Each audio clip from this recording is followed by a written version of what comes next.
Talkin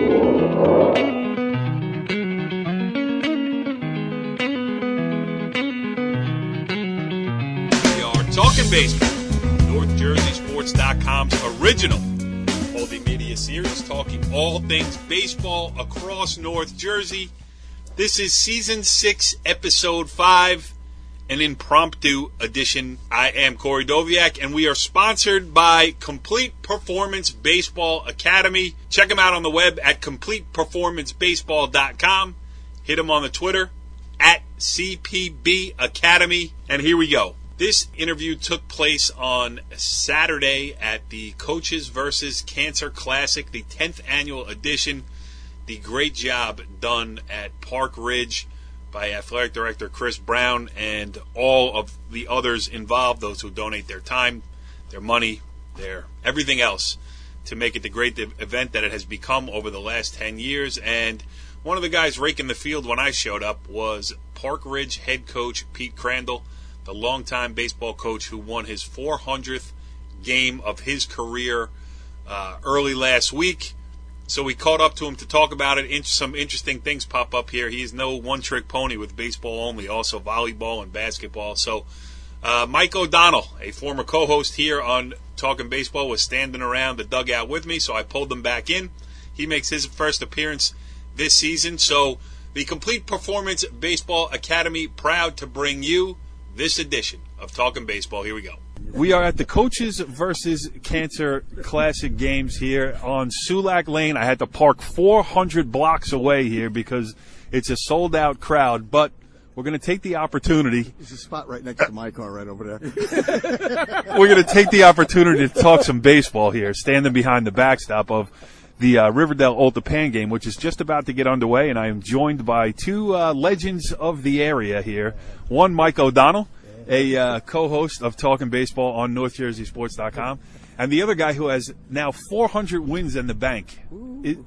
He is Park Ridge head coach Pete Crandall. He went over the 400 mark earlier this week. And Pete, first of all, let me just say congratulations.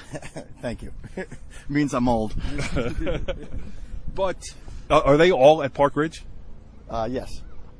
That is OD. You've been around this a long time. How about one guy, 400 wins in the same place, and a small school, no less, where you kind of ride the talent wave up and down?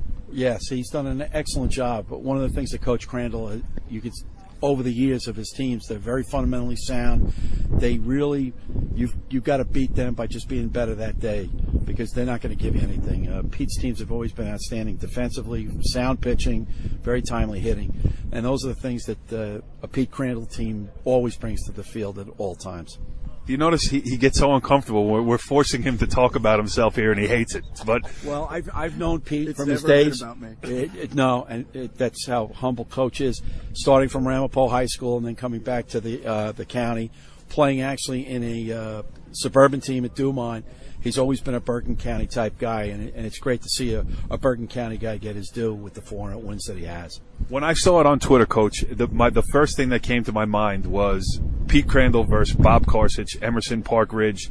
You know, the two towns are so closely aligned, and the rivalry was so great for so long. I mean, was that a highlight for you, was playing those games? Well, I live in Emerson, so it was always a big game, and I taught there for 6 years before I came to Park Ridge and coached JV when Sitch was the freshman coach there. So we go back a while. He got the job when I came here. I got ripped at Emerson and came here and started a couple years after that with the team. But it was always a rivalry because I knew the kids back then. I coached against my son. I coached against neighbors. And, it was, Bob and I still see each other a lot. So, yeah, my daughter read your tweet and said it was pretty funny. Yeah, so let's talk about 400 wins, though. I mean, as you know, I've said here, you're a humble guy. I mean, I've talked to you a million times. You never take credit on yourself. You always put it on your kids, even after post-game interviews. Games when you win, you credit your kids. Games when you lose, you take the blame on yourself. But is that the way the parents think it is? When we win, it's the kids. When we lose, it's the coach. That's the way it is. You're used to that. But I've coached so many, been coaching for almost 40 years. I don't know how many years, since 1978, I guess I started coaching. And, for many years. I was 6. Many years I did 3 varsity sports. And, The win totals, I wouldn't even have known it was 400, and my kids made me put in my information to Chris Brown about the Hall of Fame thing because I didn't want to be involved in any of that, and then they added it up, so I knew how many I needed going in because I had to do the numbers. But right. I've lost a lot of games too. Yeah, I've covered some of those losses, I think. Yeah. But I have over 1,000 wins. Across, that was going to be my next question. Is it really 1,000? It's over 1,000. I don't know exact basketball, volleyball, baseball. It's over 1,000.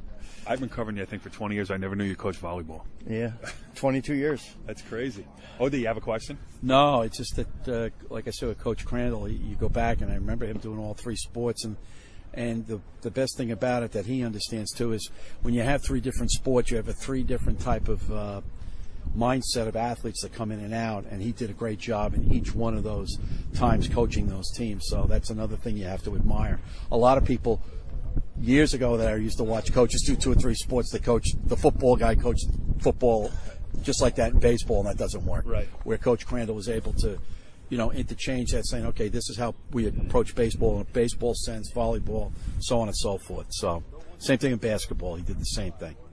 Let me ask you a couple. I'm not asking you if you're the best player talent-wise you ever coached, but the kid who stands out to you as the Park Ridge guy. I can't say one. There's a lot of them that I still talk to, and that's the best part about coaching is the kids that stay in touch with you. The Billy Timoneys, the Bobby Medenases, not just the great athletes, just the kids. Yeah. Francisa, the family, it's just amazing. There's so many. The girls too. Janine Berger, my first all-county volleyball player. Yeah, it's just too many to count. All right, how about this then? I've covered you in 2 state finals, Group 1 finals. I don't know if you've been to more, but I know I was at 2. 2 finals, 3 section titles, 2 finals in baseball. Okay. So how about greatest moment that you remember off the top of your head? And it doesn't even have to be a win or loss, just like, that. The first time we won the sections was the best. We were at Cedar Grove, and it's the last inning. We needed 1 out, and they had runners on, and bring in our relief pitcher. Jesse Buckman is pitching. He's a senior. And I'm sitting on the bench, and just everybody's up and excited, and the fans are right there, are sitting right behind you. And I remember one of the girls I had played volleyball said, "Coach, get up and get excited." And I said, "No, I'm just going to sit and watch this." And the guy hit a grounder to short, and we fielded it clean, threw it to first, got the third out. And the kids are all jumping up and down. I'm just sitting there, just taking it all in. It was just so great to see them be able to finally celebrate that. And she's like, get up. And no, this is theirs. This is great. What year was that? The best. That was 08. Okay. That was 08 because we won it all in 09 with Kevin Herget and those guys. Yes, Kevin Herget, who we just brought up on our show the other day, who, I unfortunately, I believe rehabbing right now. I heard he got hurt, but I think he's making good progress. He told me he's should be back in May or June, early June, late May, or somewhere there. He's in Florida rehabbing, and he had 17 strikeouts in a playoff game in AAA last year during their playoff run to win the whole thing. But he's got to get that shot. He's got to get that one day in the pros. Yeah, he deserves it. All right, last one, and then I'll let OD ask you one too if you want. But for me, this coaches versus cancer. I mean, Chris Brown, you brought his name up, the athletic director here. He's done a great job of, building it. And I've been watching his tweets, the frustration of the weather and all these other things. So many moving parts of this thing. And then, I'm kidding about parking spaces, but the friggin' parking lot's full, and there's a great turnout here. Yeah, it's pretty good turnout. It used to be. The weather's bad. It is freezing. It's freaking cold. It's cold. 3 games. I got to be here for 3 games, and my team's not even playing, and it's freezing my butt off. Okay, next year canceled. Chris Brown canceled. I take everything back I just said about the coaches of cancer tournament. So try to say something nice about today, Pete, will you?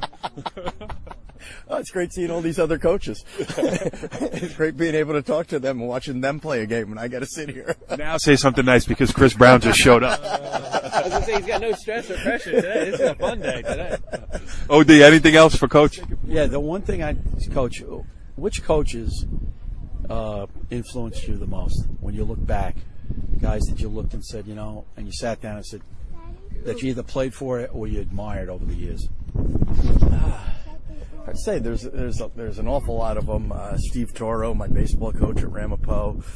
But all the coaches back then, you know, had O'Brien, OB was at Pascack Valley, and Still at Pascack Valley. still at Pascack. No, Pascack now he's at Hills, Pascack Hills. Yeah. But I mean, all those coaches back then were influential because for some reason they knew who I was and I knew who they were. I didn't know who the other players were, but I knew the coaches, and they were great. Mickey Corcoran, I got lots of stories about him because when I first got out of college, I didn't get a teaching job right away, so I subbed with him. I subbed at Indian Hills with Hank Reese and Rubinetti and all those other guys. You know, subbed at Ramapo with those guys, and you know, Stan Kaminsky, great guy over at Ramapo, was a real influence. You know, Larry Ennis I coached with. You know, you take That's OD's favorite, Larry Ennis. You take a little bit from everybody, you know, the good and the bad, and you know, you got to be your own person. You know, I coached basketball with Marty and Jay. I mean, Marty and Jay and those guys. You know, it was like Back in coaches. the BCSL Olympics. Yeah, It was great, right? It was a coaches' league. It was like, holy cow, you got to compete with these One guys W. all the time. You know, you're playing against Pat Sullivan, and you know, And Corey Doviak even. That's right.